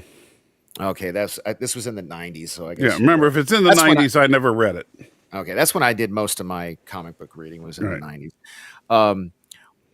He gets brought back. Somebody brings him back, and he comes back even more evil than ever. So you think we might get resurrected evil Magneto? That's what it could, they could mix that story. Yeah, but then that would mean leaving Gambit dead, which I don't think they're going to do that. Yeah, no, you're probably I think they're going to some of, like, killing Callisto and members of the Hellfire Club and stuff. Okay, I can see them. Can you go back to the bubble where they show, like, who all's in there with Magneto and Leech? Is it just the other? I think it's just I don't remember, but that's most of the casualties are people that are not main players in the X-Men. They're side characters like the Morlocks, the Hellfire Club, not the X-Men themselves. Mm-hmm. But when you kill a core X-Men like Gambit, he's coming back. Somehow he's coming back. So they're probably just gonna, like, do the, Cable will come back, do a replay, and Right. Now, what could happen, and this would be a way to kind of get both of those ideas on the table, is that, say, Rogue and Scott and Jean work with Cable to prevent this from happening in the way it happened. But in the process, because of the Sentinel attack that they're successful at thwarting this time, because of that, Magneto goes full on evil because he's sick of humans trying to kill them. So you didn't read the run where Magneto, because this ties into it, because after Magneto comes back and he breaks, badder than before, that's when he removes all the adamantium from Wolverine. Like, no, I never saw that. Oh, okay, all right, because that would be sick if they mix that in. Like, that would be gnarly. But we only have 10 episodes, and the next episode, like, we're not going to get anything in the next episode because it's part 2 to Storm. Yeah, Life Death part 2. Yeah. Well, we're going to get Storm getting her powers back. Yeah, but it'll have nothing to do with like. So they're going to keep us on the hook for a couple weeks with this Genosha. Oh, sure. Yeah. But and what'll probably happen is the surviving X-Men will work with Gambit. They're going to do a Avengers Endgame and go back in time. And no, Alex, it's called 97 because that's when the series ended. Yeah, this would have been had This they done is- season 6, it would have been released in 97. Yeah. So, yeah. So yeah, the last season of the X-Men animated series was the 96-97 season. So this would be the beginning of the 97-98 season. Hey, Chief Cook, great prediction. Man, you're great at obvious stuff. Hey, let me tell you something else, buddy. Water is wet and the sky is blue. There you go. Now don't be too mean to Chief Cook. Sorry. Hey, man, I might not drink anymore, but I guess I'm still an asshole. I'm working on it. That is very true. Oh my God, I love what they did with the end, with the X-Men theme, with the slow piano, just making it all morose and sad. I actually, when it tried to skip, so on mine, like at the end when it runs the credits, it wants to play the original X-Men the animated series. Right. I hit cancel so I could finish listening to that rendition of the score. Yeah, it was good. It was beautiful. All right, so now on Star Trek. Well, hold up. Let's do our final, Okay. So thoughts if I on like, X-Men. well, I kind of summed it up already. Is it good? Absolutely, but it feels less and less like a continuation of the animated series and more like a new X-Men series for adults, which I'm mixed on because the I would like them to keep the vibe of a TV Y7 series because I think that was a great series. I see and understand and respect your point of view. However, selfishly, I like what they're doing. When I was a kid and I watched it, it was appropriate for me. And now they're continuing a show that I watched 25, 30 years ago, and it's grown up with me. But there aren't more of you. There are kids out there still. Well, I would say their main audience for this has got to be people our age, But you see, the problem is most people our age have kids. Yeah. Okay, and that's my point. Is that this would be a great way for someone like you or I. Well, my kids are too old, but someone with kids to say, "Hey, let me show you the show that I used to watch." I don't know about you, but my kids, I can't get them to watch stuff I like. And when I start to like stuff that, like My Hero Academia, like about 4 years ago, my kids were all about it. So then I started getting into it, liked it, bought them the video game. We started playing the video game together. And then they just kind of like, because dad likes it, it's not cool anymore. And they moved on. And I'm like, what the hell, man? So Alex asks, for someone who's tuned out since season 3, do you recommend me catching up on Discovery? Well, before we get to Discovery, can I give my final thoughts? All right, and then we'll move on to, because I actually would like to clip anyway.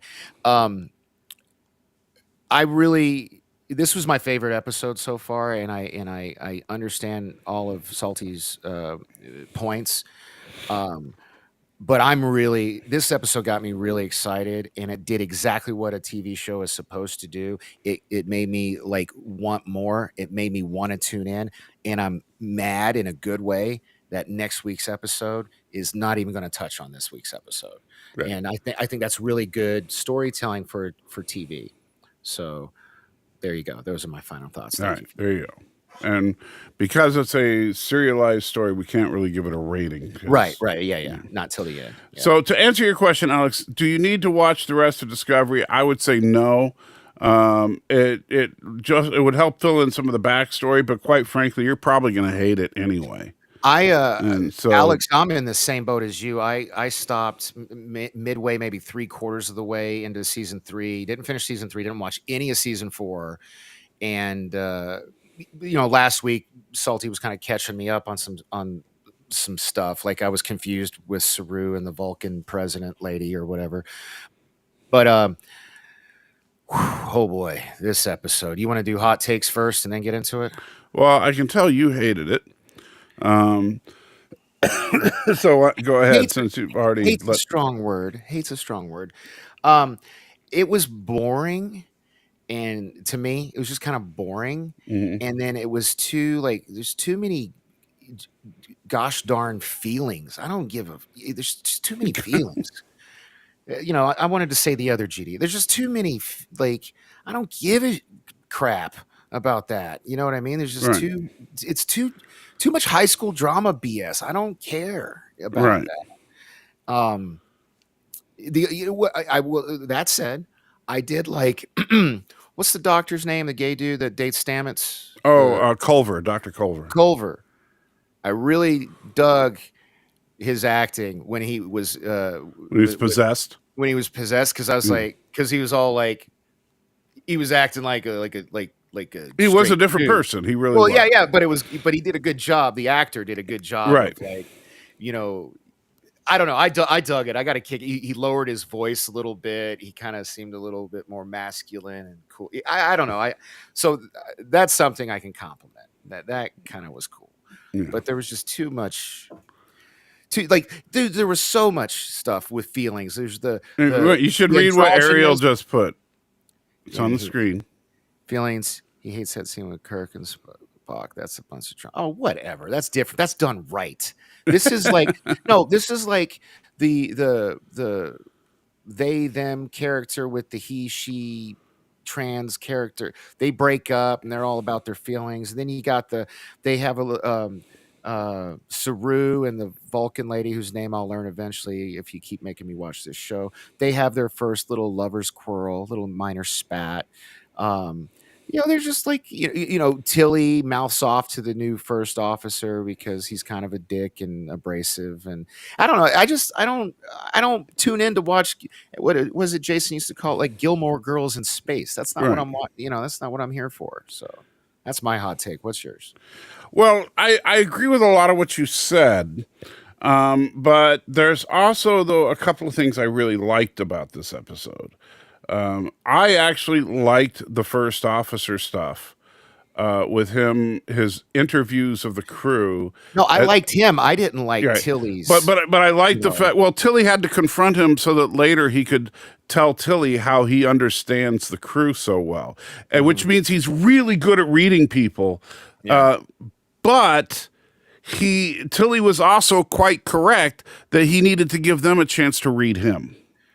Yes. And Stanley, we did. However, the only name I remember is Linus because that was my nickname for a long time. And he was an ugly alien with a fat head. So that was a bummer.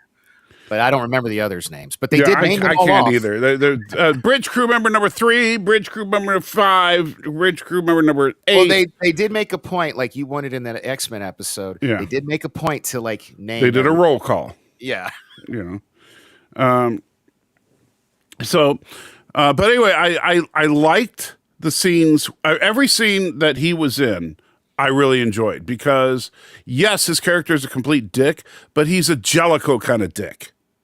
Yeah, that's a good call. That's a good pull. Okay, and so I like having that presence on the ship. So I think it'll be interesting to see how his character evolves, assuming he's not one of the bad guys, which still... We have that open bet. We do have that bet. We got $5 riding on that. It was 50. Was it 50? I thought it was 5. It's 50. Okay. But it really, when I win, it doesn't matter. You're just going to take it off my tab anyway. Yes, that's very true. We're never going to get around to watching Battlestar Galactica where I get to wipe it clean when. No, well, we will. We got to get through the Star Trek movies, the center seat documentaries, and then we'll get back to Battlestar. Right on. All right. But so I really liked everything he was in. I thought that the quest stuff with Burnham and Book and Culver was good, not great. Because Culver was my favorite part of that whole thing. I did like Culver, but I didn't like the test, so to speak, because I think that it was that, it's been in Star Trek before where, like, for example, the Corbomite maneuver, it's been a pleasure testing you, Captain. Right. That's nothing new. With little Clint Howard. Yeah. But the problem is that his test literally should kill 99% of the people that take the test. Right. Yeah, but they were the first, remember? Like Yes, I know. yeah. But I'm just saying that, And only now. So. if the bad guys actually got there first, and would the them, bad guys have been able to answer the riddle? if they had, because remember, the bad guys went back to where they found it, and they talked about that. That was in dialogue. The bad guys did go back to the planet, found the same information they had, and then they came to Trill. So Ariel's yes, got jokes, man. She's just full of them. Tilly from American Tale, Linus from Peanuts. The test was DMV in space. did you even watch the episode, Ariel? Just saying, So the so assuming I did because I had to. I mean, how the heck did did the chick find them at the end? That's never going to get explained, I'm sure. But the chick find them at the end. What are you talking about? the bad guy chick. She How wasn't did even she- in this episode? Yes, Was she is. You obviously weren't paying attention. Well, I'll show you. Okay. At the at the very, very end. Yes.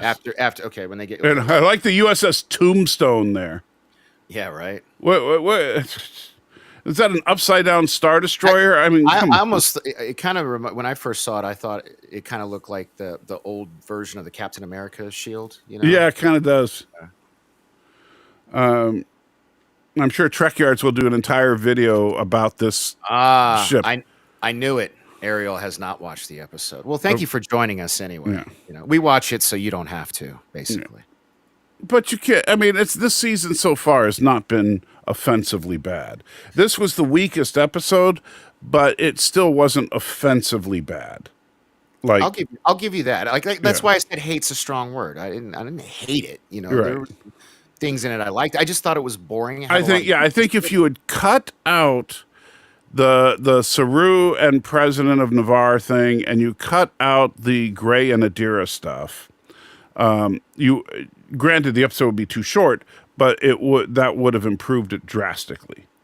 And I don't know what it is, but that comedian, the chick. Oh, that's the engineer. Yeah, I hate.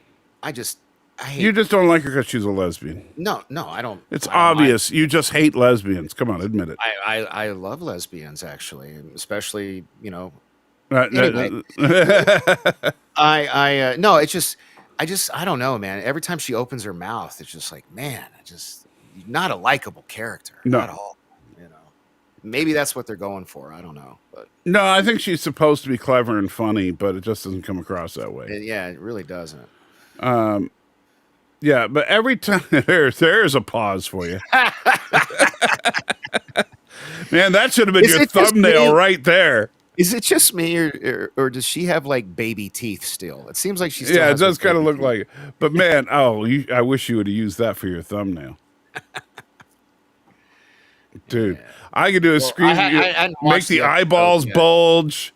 Yeah, you're good at that. Yeah. Anyway,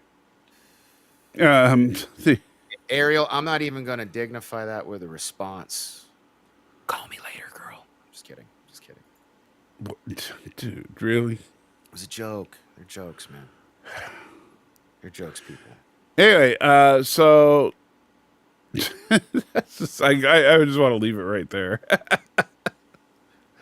That is so good. So yeah, if you'd cut her out, because honestly, the only reason that they spent to give her so much time is so she can break up with Gray, and I don't even know why they. I mean, I don't.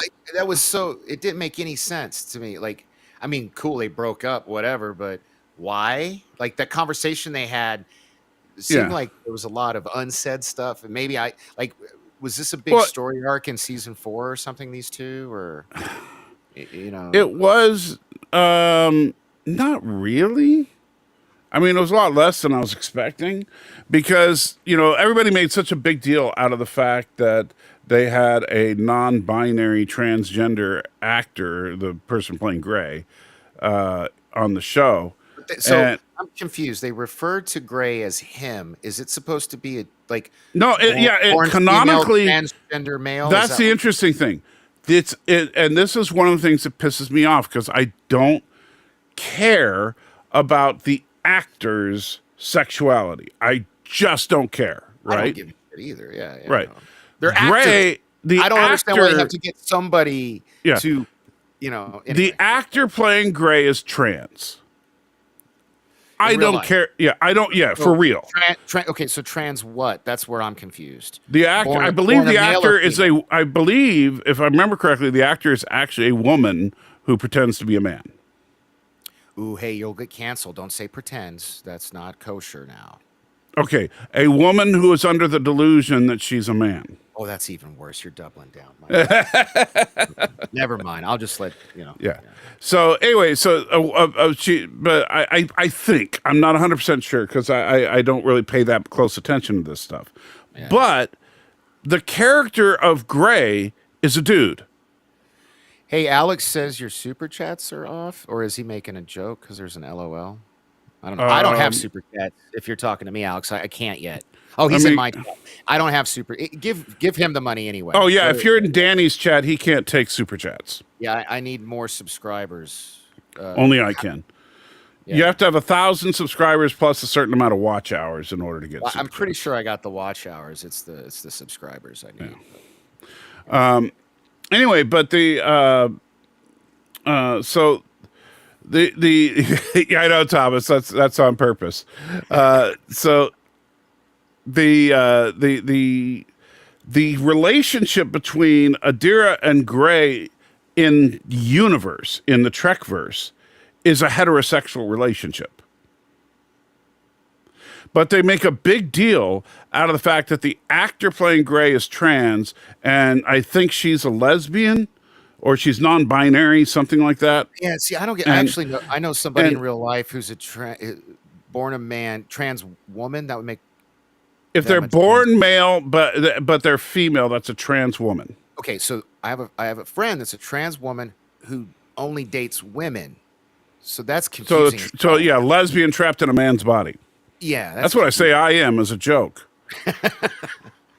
and I apologize to anybody in our chat that might be trans or whatever, but I'm not going to I'm not going to lie to you. I love you guys. I don't hate anybody, but but I have enough respect for both you and myself to not lie to you about my opinions about it. So I can't. I that. get in a lot of trouble for my honest opinions about it. I think. Well, it's that's a because mental- you say things like No, I think it's a trans mental with a ny at the end. Well, okay, that I shouldn't say That is stuff. that is a bad word to say. I don't think I've used that word since being sober. Yeah. But And Alex, Thomas, I don't mind. Oh, okay. Super chat. so that is an excellent question. Why was it canceled after 5 seasons? Because it sucks. There is no official word on that. They only said that, the show has run its course. No. When Netflix paid for it, they paid for the. No, dude, that's all speculation. Don't say it. That's all speculation. Okay. What we know is that they said the show has run its course. Now, you know that Hollywood, when they give you a reason that something bad happens, they're always lying. Always. And so my guess is the show is canceled because of crappy ratings. But we don't know. And we probably never will know. I mean, the thing with streaming is they never release their. Right. We don't know the streaming numbers. Yeah. We have no. Yeah.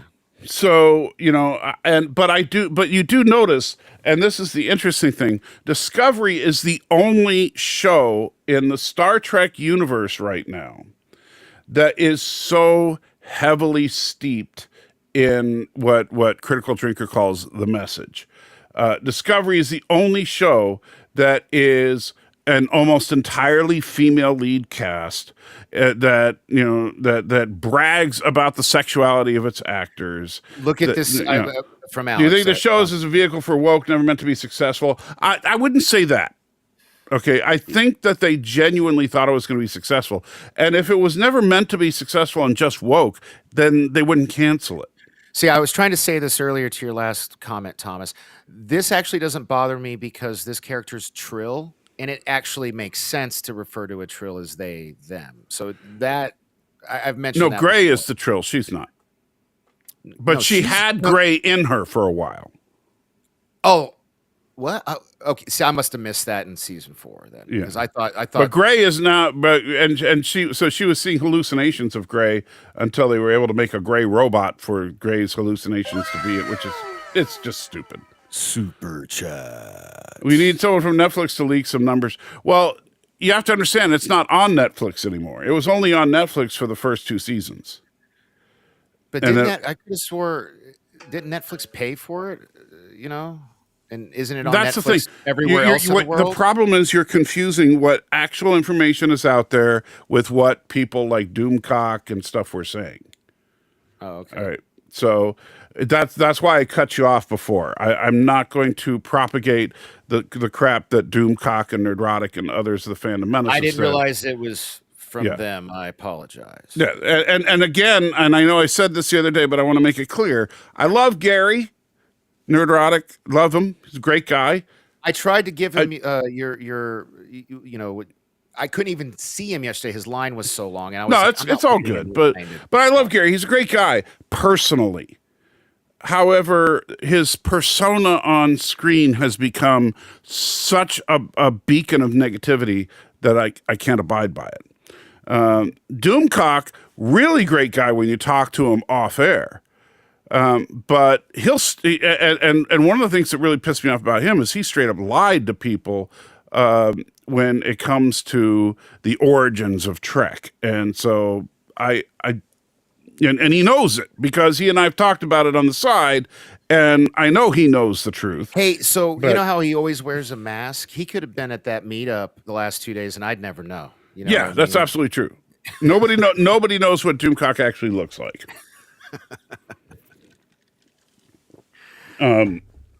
Anyway, but that's neither here nor there. But my point is, let's not speculate about things that we have no knowledge of. And we don't know why it's only going for 5 seasons. Just be thankful that it is. You know? Thankful? Because, I can't believe you're making me watch this. Even though this season is way better than the previous seasons of Discovery, it still can't hold a candle to How even... can you say... We're only 3 episodes in. And so far, it's following Picard. It's following the trajectory, the exact same trajectory Picard season 1 and 2 did. First 2 episodes, a little bit of hope. 3rd episode starts to decline. But if you let me finish, I still think Discovery is the weakest of the shows by a significant margin. Okay, so and that's the problem. Like when you told Gary, I think that we liked it, and he thinks I need a brain transplant.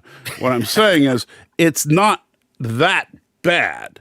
It's like when I saw the Marvels, I was like, why is everybody hating on this movie so much? It's not that bad. It's not great, but it's not that bad.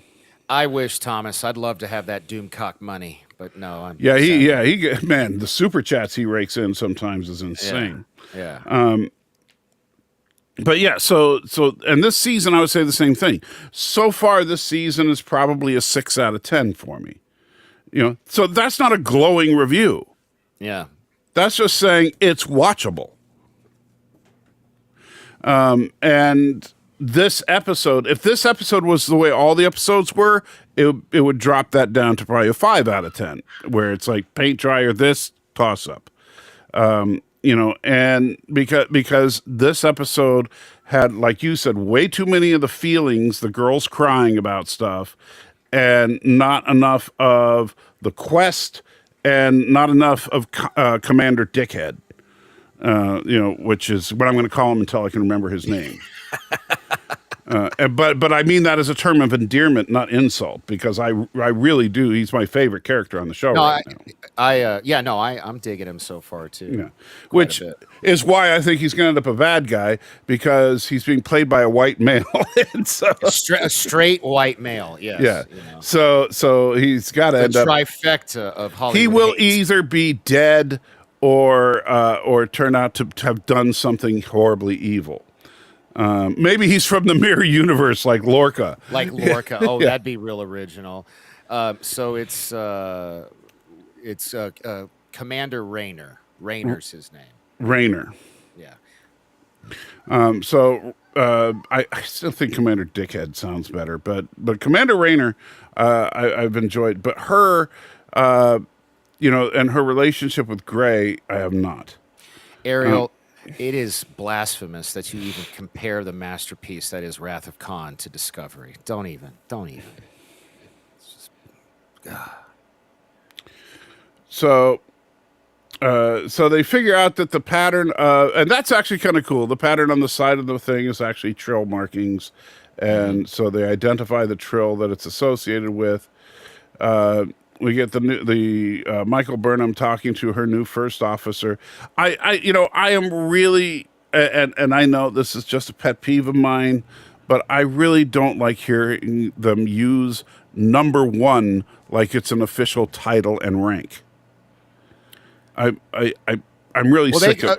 Did they say they said commander in this episode? She did call him commander once, but she was like, "Oh, everybody, meet our new number one. Hey, look, it's the number one. Can I be your number one? You're my new number one." I'm so sick of that because number one was not used that much by freaking Picard. Look, Ariel.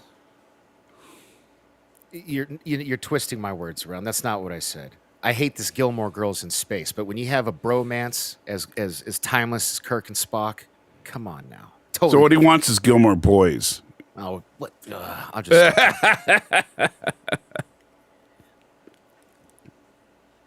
admit it. You're gay for Kirk. I mean, maybe. I don't know. Yeah. See. Hey, you got another super chat. And so Alex, another $1.99 says there's a lot of retcon about trills being trans. No, there's no. That's the thing, Alex. No, there's not. And that's why I'm trying to be clear that, and this is a big problem. That's why people confuse what's on screen versus what's said behind the scenes. What's said behind the scenes was, CBS made a big deal about the fact that they had a transgender actor on Discovery, which is the actor that played Gray. However, Gray in the Star Trek universe is not transgender. And so it's a transgender actor playing just a male. That's all. And I don't, it's like, what's her name? What's her name that played Kitty Pryde and now is a dude? Ellen Page, and now she's Elliot Page, right? So if Elliot Page made a movie where Elliot Page was playing a straight man, I would only talk about how the movie, not Elliot Page. Right? It doesn't matter to me that Elliot Page is trans now. What matters to me is what the character is on the show. And I'm not saying you can't have a trans character on the show. And in fact, I've said before, if you're going to do a story about transsexualism, trills are a perfect example. Well, trills are truly transsexual and non-binary. And comaloids or changelings or whatever. Right. Those, so there are species in Trek that you can do that with very effectively. Well, Chief Cook, what did I just say? I said, changelings or comaloids, and Odo's changelings. But like one of the things I've suggested this in the past is, and I think this would make an interesting storyline, is you have a trill who's several hundred years old, right? And you have it so that this trill has always been in male hosts. And then you mentioned this before. Yeah, and then for the first time, this trill is put into a female and doesn't know how to adjust. Right? Ariel again with the jokes.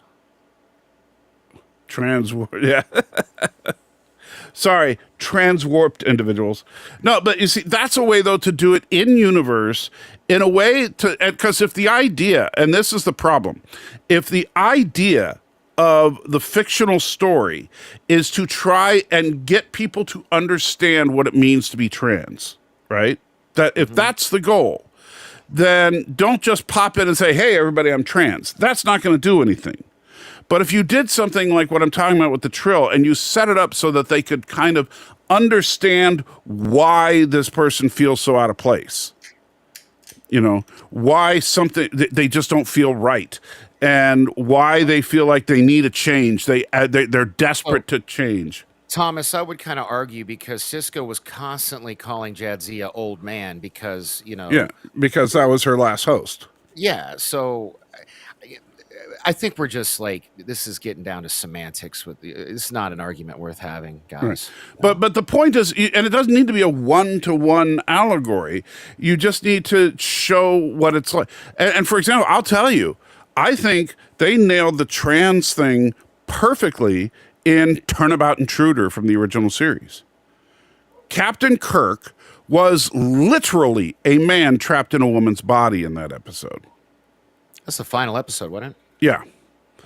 And so now they didn't explore it in that way, but they could have, and if they were to remake an episode like that, that's how you do it. You don't do it by just having tell everybody how brave and bold you are for having a trans actor. That doesn't mean squat. Because I hate when they do that because it almost seems disingenuous, Right, because who cares? Yeah. What I care about is the story, the plot, the characters. Are the characters interesting? Is the story interesting and coherent? And are the plot points fun to watch? If the answer is yes to all three, you got a winner. But the problem is that they're trying to make the sexual habits and identities of the actors matter. Which shouldn't matter because you're Right. acting. You're making pretend. That's why it blows my mind when people get upset that like a straight guy's playing a gay guy and they get all mad. I'm like, Yeah. he's freaking And by the way, acting. how many times have gay guys, especially closeted gay guys, played straight guys? George Takei. So, And don't get me Esri, wrong, I look, love George Takei as an actor. I just, well, that's a bit of a stretch. But Ariel, yeah, you're talking about Esri. Yeah. yeah. So, But so what matters is what we see on screen. And I know that's a very long-winded rebuttal to what was being said there, but I just want it clear. There is no transgender character in Discovery. There is a transgender actor playing a character in Discovery. okay. See, I was confused because I didn't Right. watch a season, and I just, I would watch. I would subject myself to that Will Wheaton show just to kind of like catch up. Yeah, but the problem is they'll sit there and talk about how brave they are for having a trans actor. Right, and it gets it gets really effing confusing. Right. So, Which it's like, shut up. And it would be brave to not talk about it. yeah. To just, if the actor is good, then we shouldn't even realize that, anything about it. But the problem is that, I'm sorry, but but Gray doesn't exactly look male. Especially when they put Gray in the long-haired wig. It doesn't help. Really fucking freaking confusing. Let's. It's all right. It's all right. Yeah, it's just. So we do get a shot. See, that's what I was talking about. That's what the Starbase 1 looks like now. That is one ugly ship, dude. Yeah. Good Lord. They just wanted to do stuff that looked different, and it certainly does look different, but I don't think that's a good thing. Yes. Now, although I will say this, kudos to this visual effects. It's a nice shot. It's just a nice shot of a bunch of ugly things. Yeah, it's just like it looks like somebody's kids play with just shapes and like Yeah. you know. But wouldn't you agree, though, the lighting and everything is really well done? It's just that we're looking at some very ugly objects. What's that thing Sarah Palin or somebody got in trouble for? Lipstick on a pig. It's still a pig Yeah. or something. This what whatever. There's a lot of lipstick on this pig. The lighting's great. Yeah. It still looks like shit. Well, but I also think that Discovery looks a little better this season. I just can't get over the triangle base thing. It just Yeah, is I'm not a ugly, big fan of that. And I do think that they've improved the spore jump effect a little bit. Yeah, Ariel, that she's asking what the hell is she looking at. That's their version of a space station in 31, whatever this is. You know, Yeah, 32nd century. yeah, it's ridiculous. Yeah, and there's fortunately we don't see a lot of her. What's her character's name again? It's Reno. I used to call her, "Hey everybody, I'm a lesbian," Reno. Like, hey everybody, I'm an asshole. And the reason she actually, it really reminds me of someone I used to work with, who was in fact a lesbian and an activist, and so every sentence had to include something about her being a lesbian, and it was just so annoying. Because we'd be talking, this was when I was working at Comcast, and we'd be talking about engineering stuff, like designing telephone systems and stuff like that. And she'd be like, well, as a lesbian, I think that it's like, The hell has that got to do with anything? yeah, nothing. I don't care. I actually blew up with her at the office once because they were sitting there. This was back during George Bush versus Al Gore. And Ariel, if your vagina looks like that space dock, you need to get some medical help. I'm just yeah. Well, you might have something. I don't know.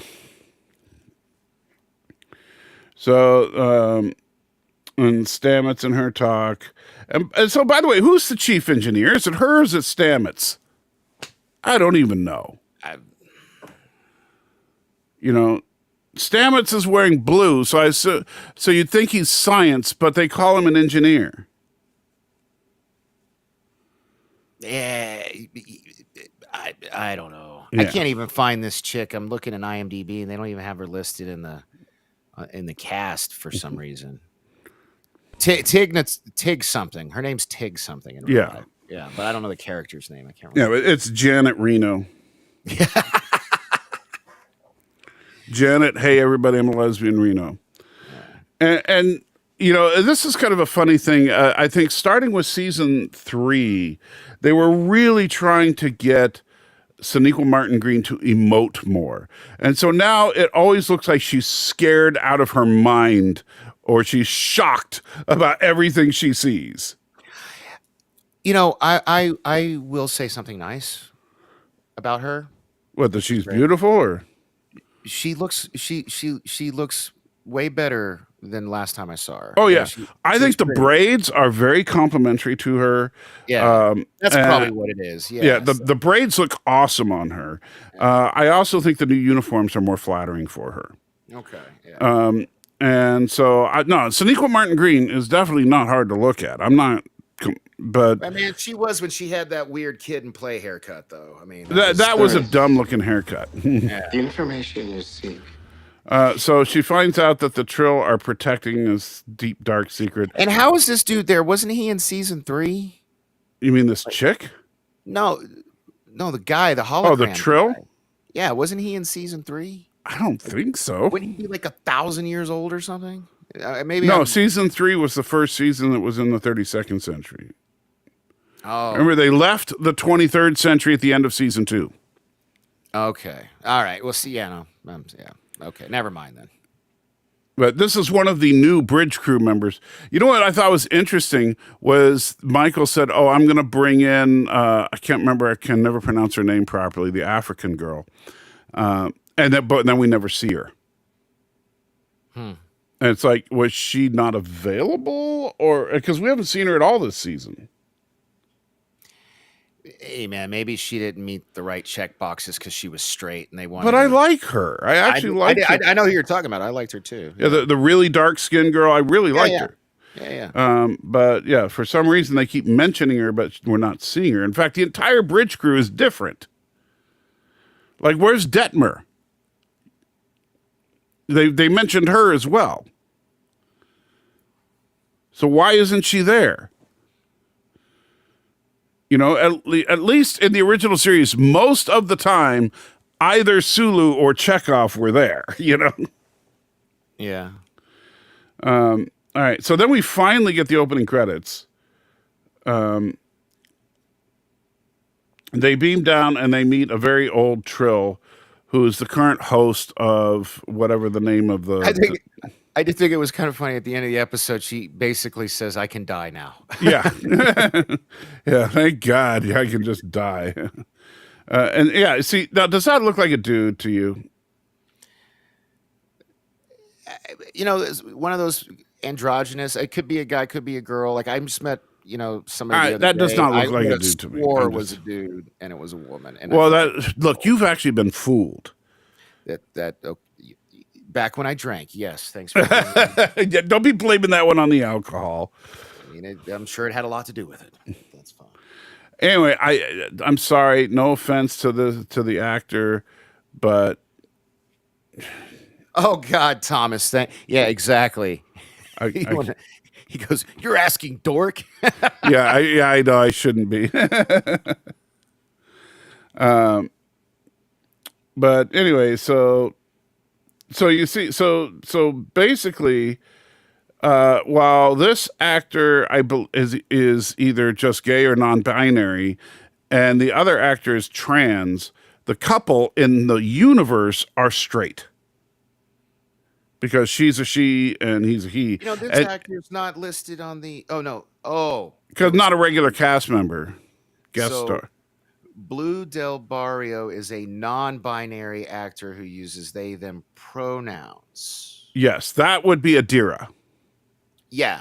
So Adira in real life is non-binary, whatever the fuck that means. Yeah. Sorry. She's a biological chick, but she doesn't want to say she's a Are we biological chick. sure about that? Yes, she was born a woman. Okay. All right. They were born a woman. That's really effing confusing. I'm sorry to all of you. I just got to say, I can't use they and keep a straight face. So let me say she because I don't want to laugh at her. Hey man, you do whatever you want. I got no judgment. It's all the people. I'm just saying, but to people that like using preferred pronouns and stuff. Look, if you want, if I will call, to the other actor that's a biological woman who is trans man, I'll call him, but I can't call someone a plural. It just Yes. Yes. That's who. Yeah. That's who he's talking about. Yes, Trek reviewer. Thank you. I just lost the name for some reason. Yeah. Yeah. Then we come back to this awful storyline that should be just cut completely. This is really confusing because I missed all of their courtship or whatever. Well, it wasn't even much of a courtship. It was just that, they were kind of interested in each other.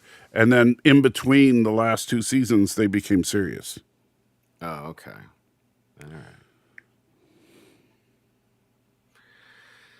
right. You having a stroke? What's wrong? No, I was responding to my wife. She texted me. Although I think I sent the wrong emoji. Anyway, so they're having a lovers quarrel that nobody cares about. Well, being stoked by that Vulcan douchebag we just saw. Yeah. How much you want to bet he's an extremist? Yeah, what do they call him? Logic extremist or whatever. No, they were like purists, I think. Oh, is yeah, the word purists, used. yeah. He's probably one of them. Yeah, probably. And so he just doesn't want them to get married, polluting the bloodline. And so, yeah, I tried to send her like a sad emoji, and she's like, "Are you sick?" Because You used the wrong emoji. That's it.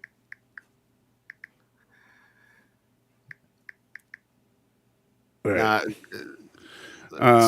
She wants to know if we're gonna have dinner soon. So I'm like, well, we're trying to hurry. All right. So then we actually get some good stuff with Commander Dickface, where he basically tells Tilly that he'll give each person 5 minutes to get to know him, even though he gives them like 10 seconds. Yeah, give 20 words in 30 seconds. Yeah. You know. Meanwhile, on the planet, these two are still being stupid. And then they actually get to the interesting thing where they transfer the consciousness of the dead Trill into the Doctor. Yeah. The only problem I have here is that this would have made more sense if they were Vulcans than Trill. Yeah, that's what it made me think of. Was, like they could have if they could have had them go to Navarre, which is the new name for Vulcan, and have to go to the Kotric Ark and pull out the Katra of whoever the person was and transfer that into the Doctor. I think that would have made more sense in universe to me than having a Trill do a Vulcan-like ceremony. But whatever. Quantum. So then the first thing he does is like, oh, wow, this thing's tight. Let me unzip this. And boy, this Doctor... just look at his mannerisms. He's just like, the actor did a good job of like... And he's like, boy, this Doctor really works out. That was funny. Yeah, he was like, yeah. So he's just happy to be breathing again. I'd be like, yeah, this is cool. Let's work out. And look, there's a Ferengi Gorn. I don't know, man. Like some of this is feeling a little too Star Warsy. To me. This looks like a Ferengi Gorn to me. Don't you think like if a Ferengi and a Gorn got it on, this is what you would get? It looks like a He-Man action figure I had. I can't remember the name of it, but that's what it reminds me of. Anyway, so you get more crap with them that I don't really care about at all. And then back to the test, where they're going on a hike to find the missing clue, but Burnham and Book don't know that they're about to be tested. And by tested, their lives put in danger. Meanwhile, he starts giving everybody their 30 seconds. Which I gotta say, if they had actually brought in the main characters to say something, that could have been interesting as far as to try and learn something about them. But they were bringing in mostly sideline characters that nobody cares about, Chief, where have you been, bro? We talked about this all last week. Yes, he's Leoben. Yeah. The Cylon. The one that had the hots for Starbuck. Yeah. What would have been great is if they had Katie Sackhoff play one of the extras. And like she comes in and she's just like, no, I'm not doing this. And then leaves. Oh, wow. Trek reviewers roasting that dude. I like it. This is what happens when the Sona doesn't get a facelift. Wow. He's not that bad. Another super chat. Alex, I think he was talking about the guy you said was a Gorn Ferengi mix. Yeah. When I was an English teacher, I used to love to listen to cracked podcasts. Suddenly they had a show about new pronoun rules. I felt betrayed, like Discovery. Look, if you want to call yourself he, but you're a she, I'm okay with that. And I will respect that.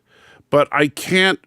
It's so laughable. It's like if, I'm sorry, no offense to Darren Wagner if you're out there, but it's like if you seriously want me to just say the earth is flat, I can't do it.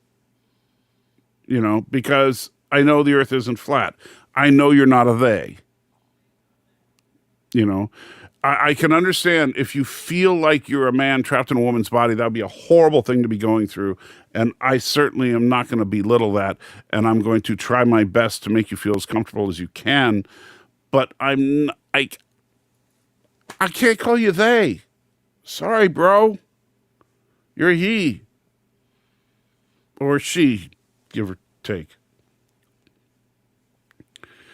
And if you're non-binary, and because most people that are non-binary, their whole thing is, well, sometimes I feel more masculine, sometimes I feel more feminine. Fine, tell me whether to call you he or she today.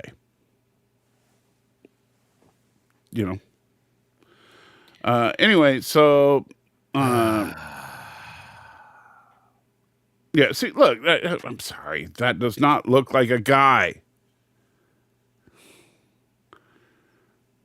What's up with the mullet? My God. Yeah, I know. The mullet is horrible. And so they have in the front, Klingon in the back. Baby. Yeah.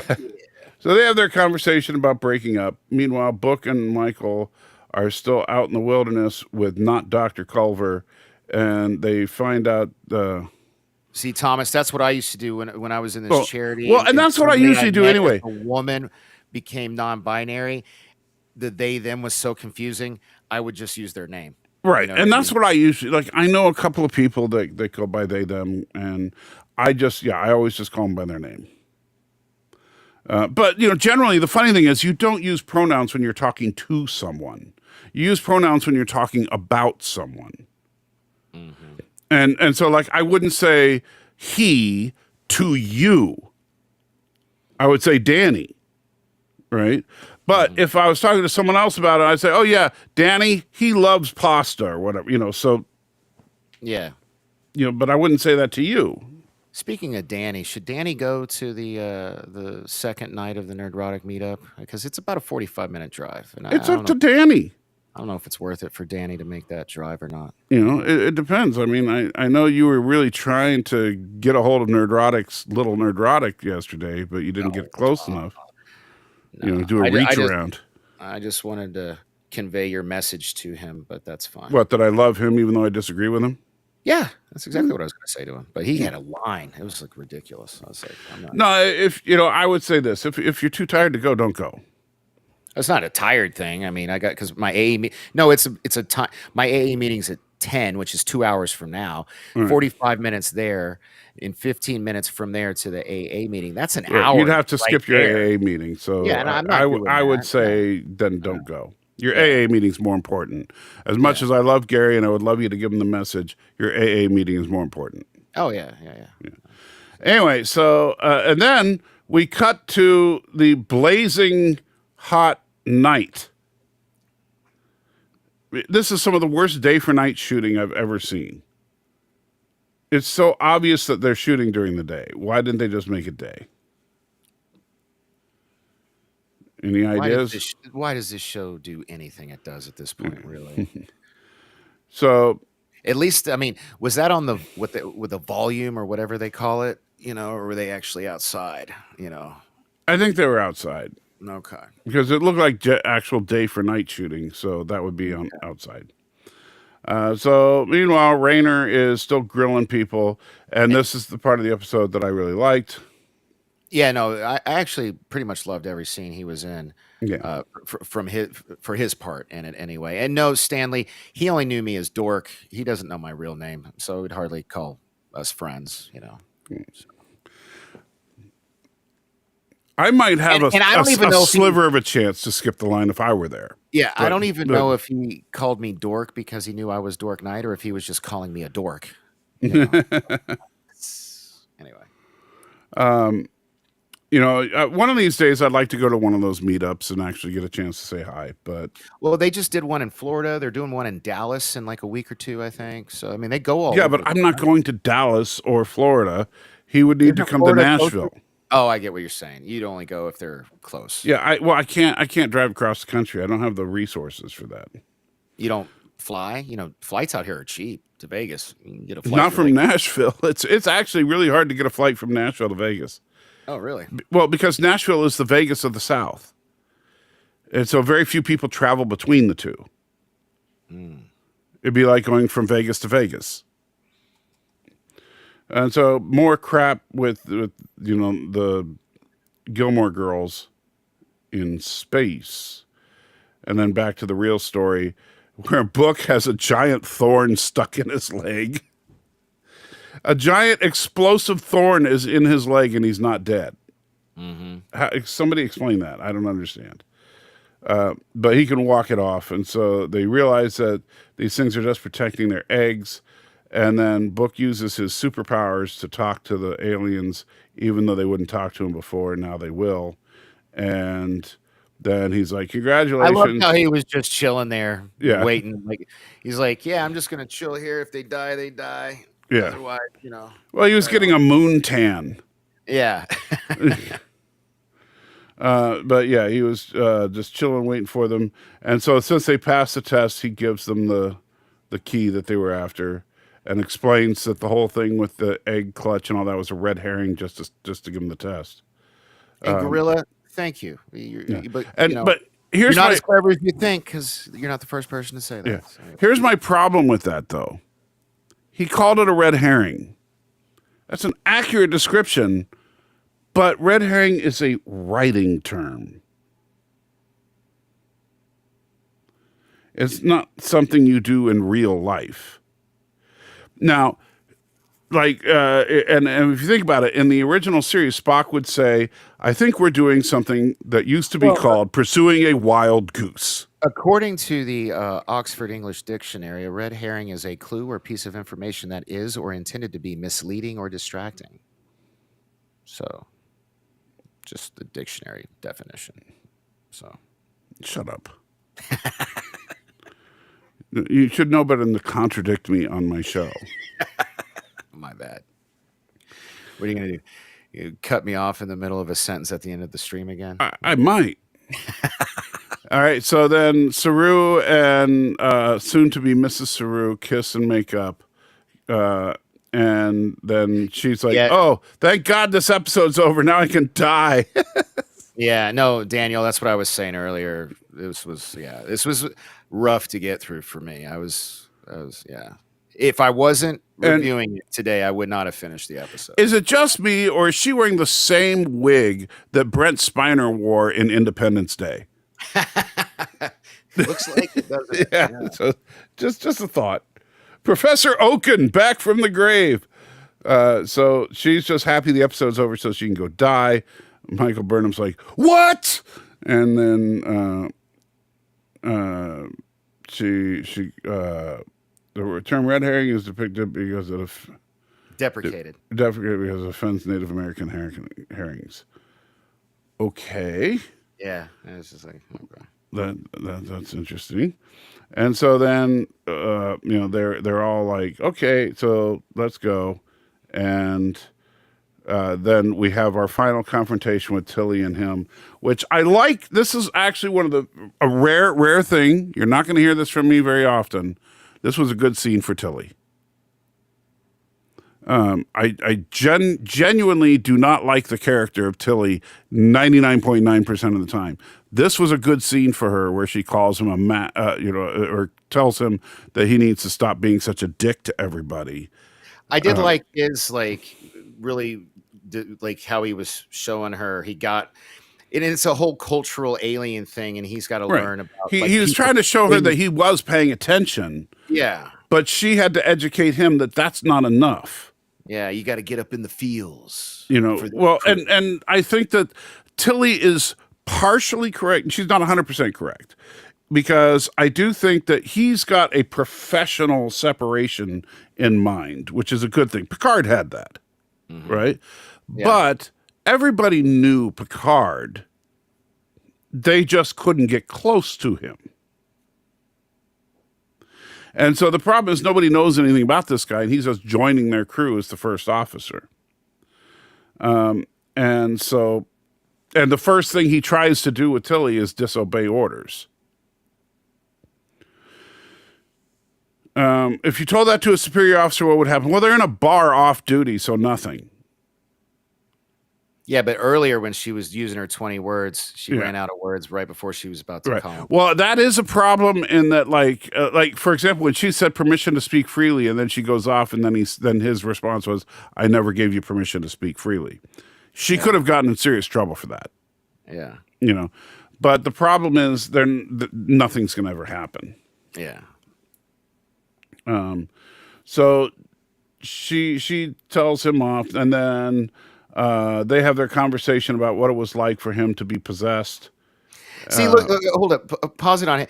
Even like I want to give this man his flowers. This dude's a good actor because, like, just the way his now that he's back to being the gay character, his posture's different. It's the gay character. How about you say the doctor? Well, no, because earlier he was playing a straight guy.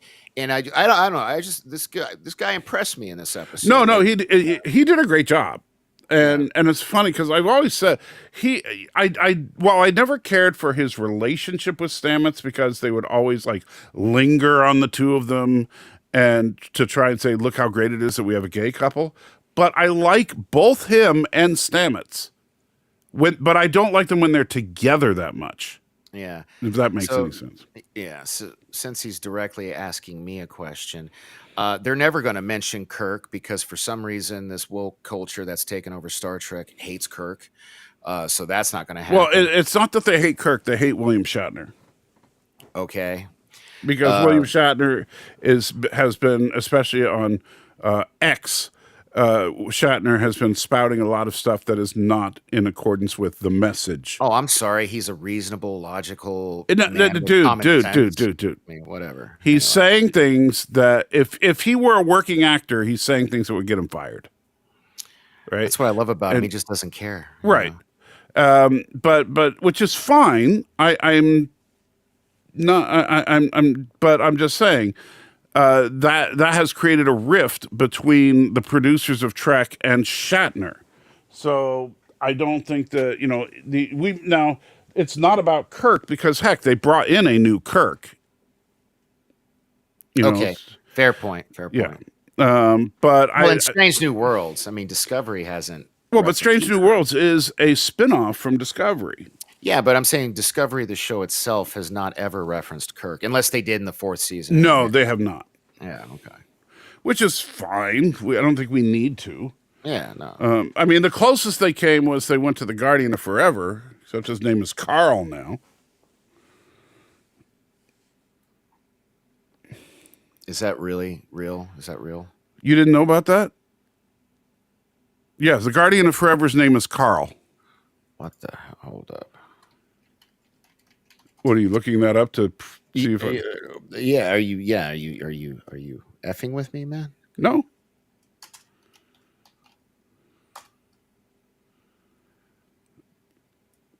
It was some Cockney prick is the Guardian of Forever now? Yeah, I'll show you the scene sometime. It's hilarious. Oh, God. Okay. So, and then all the Trills hug each other, but we find out that one of them is really not what she appears to be. If I can. Dun, dun, dun. Okay. There's the baddie. I see Yeah. what you're So my question is, how did she get here? That's my biggest single problem with the episode. How the F did she get past all that Trill security that Discovery couldn't get past?